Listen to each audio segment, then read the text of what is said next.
Hi everyone, welcome back, or welcome if you're new here. My name is Chloe and on this channel we talk about all things books.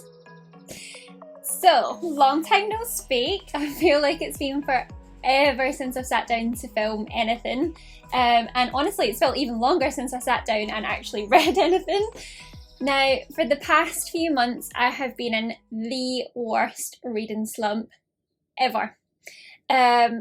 Not necessarily because I didn't want to read, but I just didn't have time to.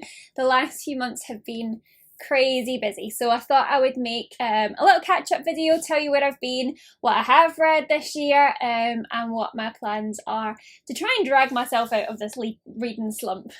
Also, I'm really sorry for the angle. I am sat on my floor in front of my bookshelves because in my bedroom there's someone cutting the grass, so it's really loud, so we're in the back bedroom. Anyway, so in September last year I started my new job and the first few months were just crazy, trying to settle in, trying to figure out how everything worked. So I was working a lot later than normal, and by the time I got home I just had something to eat and went to bed. So there was zero time for reading. And then we got to Christmas and New Year, and the holidays are always really, really busy. Especially the years that I go home and visit family rather than staying here.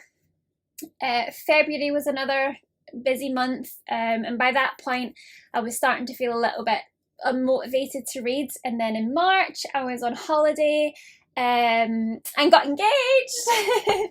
So since we come back from holiday in March, it has just been full throttle trying to wedding plan. But now that things are starting to settle down a little bit, I'm actually really starting to get that bug back for reading. I'm actually starting to feel the urge to pick up a book, so I thought I would do my catch up and let you know what my plans are. But first I want to talk about the books that I did get to this year.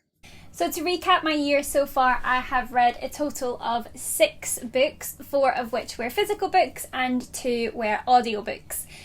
Yes, you heard that right. It is May and I have only got through 6 books. I think I am something like 20 or 21 books behind my Goodreads goal for the year, which is just...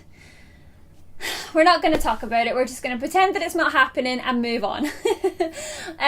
But the first books that I wanted to talk to you are my 2 audiobooks. So we'll do those first and then we'll move on to the physical ones that I read. So the first one that I listened to back in January, in fact, all but one of these books that I'm going to talk about I read in either January or February this year. So I did start the year well, it just didn't continue. But the first audiobook that I got through was Morning Star by Pierce Brown, which is the 3rd book in the Red Rising trilogy. Now, obviously I can't tell you what this book is about because spoilers. But for those that don't know, the Red Rising trilogy is a dystopian sci-fi saga in which humans have left Earth and colonised Mars. And the societal hierarchy has been colour-coded, and your colour dictates what you contribute to society. So we have the golds that are the nobility and the royalty, and then we have all the way down at the bottom of the food chain, the reds, who are basically like miners. They have been given the job of making Mars habitable for the future generations. So our main character is called Darrow. He is a red and he's pretty happy with the status quo. He's, along with all of the other reds, been indoctrined into this idea that they are making the world a safer and better place for future earthlings to live in and inhabit. However, there is a tragedy and Darrow suffers a terrible loss, and from that starts to discover that he has been lied to and is recruited to infiltrate the Golds and try to bring down the caste system from the inside. And then thus starts this epic 3-part saga that's kind of a little bit like Hunger Games on steroids in space. I think that's honestly the best way of describing it. This series is by far one of my absolute favourite trilogies of all time, and I highly recommend, if you haven't read it, do so. There are more books. I can't remember if there's 3 or 4 out now that follow the same sort of cast of characters but 15 years in the future. So I haven't read that continuation yet. I've only read the first 3 books, but I loved them. They are 5-star series. It is a bit wordy. It can be a little bit difficult to get into, so I can see why some people say that they just don't vibe with it. But I feel like once you get to grips with the terminology and the caste system and the family trees, it's a great ride. So 5 out of star, pick it up if you haven't already.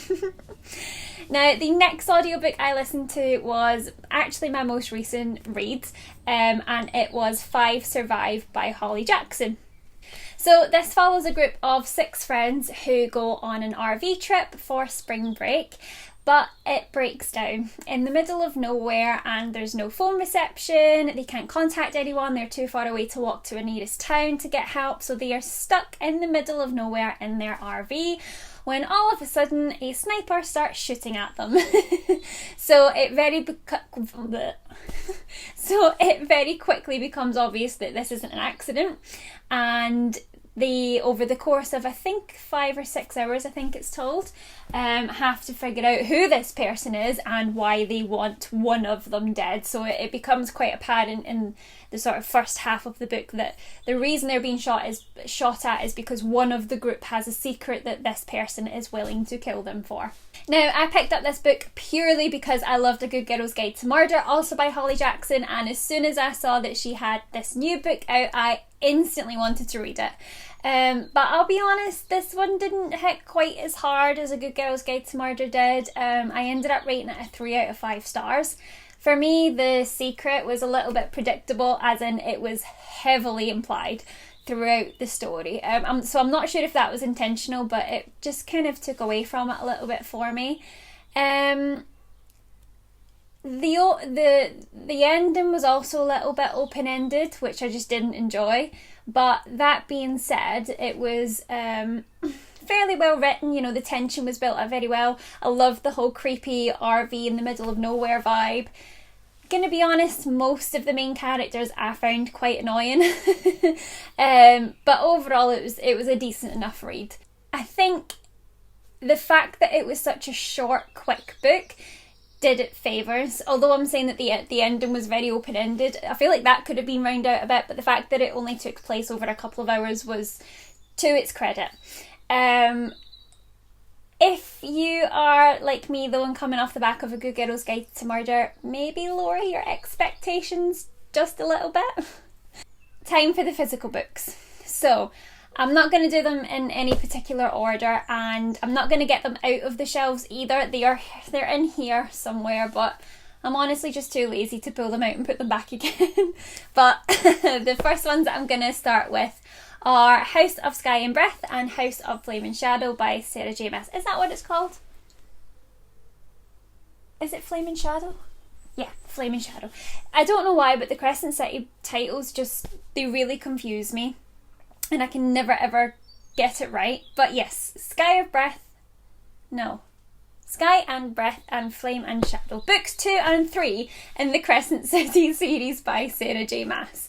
I pretty much read these 2 back to back when book 3 came out at the start of the year. And I'm sure what everybody knows what this series is about by now. But if you don't, basically in book 1 we follow our main character, Bryce, as her best friend is murdered and she finds herself sort of wrapped up in the investigation as she tries to get vengeance for her death. Now obviously that is majorly condensed because the first book is freaking 800 pages, but honestly, do we expect anything less from Sarah at this point? I think not. So I feel like I need to put a bit of a disclaimer here. Throne of Glass is my all-time favourite series ever. I love it. I love that guitar. I generally consider Sarah J. Maas to be one of my all-time favourite authors. But I just can't get into this series at all. I find it really difficult to gel with the characters the same way that I have in her other 2 series. I don't know why, it just feels so mid for me. It takes a while to get into, so all of the reviews where everybody says that there's tons of world building and it takes a long time to get into book one, it's true, it does. It's very wordy. And to be honest with you, I feel like there's a lot of filler. I feel like there's a lot of things that just don't need to be there. There's long periods of time where nothing happens. And don't get me wrong, the overall story is great. It's just so freaking long. I feel like you could easily cut out about 200 to 300 pages from each book and it still be more than enough to progress the plot. Anyway, I'm going to swiftly move on before I get kicked out of the Sarah J Maas fan club. So the next book that I want to talk about is Ruthless Fae by Caroline Peckham. Now, this is book 2 in the Zodiac Academy series. I'm not sure how many books there are, and I think there might actually be another one coming out soon. I'm not too sure. But I'm not gonna lie, this series is my guilty pleasure. I love the 2 books that I've read so far. It kind of feels like the books I read as a teenager that got me into fantasy in the first place. So in book 1, The Awakening, we are introduced to our main characters, Darcy and Tori, who are twins that have just found out they have magical powers and are whisked off to Zodiac Academy to learn how to harness said powers. So the magic system is heavily wrapped up in star signs and fate, and there's elemental magic, and it's very, very cheesy at times, but I just love it. I cannot wait to get to the rest of the series. I just, for no particular reason, I just haven't picked it up yet. I will say the relationships in the book are very toxic. There's been many times where I've wondered what the fuck I've just read. But we're just going to ignore that and look at all of the fun magic. That's what we're going to do. So far I have given book 1 4 stars and book 2 3 stars, I think I gave them. Pretty sure. I love them anyway.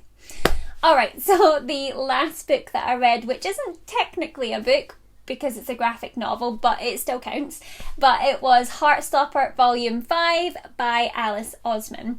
I'm sure this series needs no introduction, but it's a coming-of-age story about 2 boys, Nick and Charlie, as they try to navigate life and relationships and their sexuality and just all of the things that come with being a teenager. It is a super cute story. I absolutely love Nick and Charlie's relationship. I'm really enjoying reading it. I think there's going to be 1 final volume. I think it's going to finish at volume 6. It can be a bit dark and very heavy at times, so if you haven't read it yet, which I'm sure most of you probably have, but if you haven't, then definitely brace yourself for some trigger warnings. But I think it does a great job of exploring all of those really difficult issues that it does bring up. Alrighty then, so that is all of the books that I have to talk about. But before I go, I just wanted to really quickly mention what my reading plans are for the next few weeks.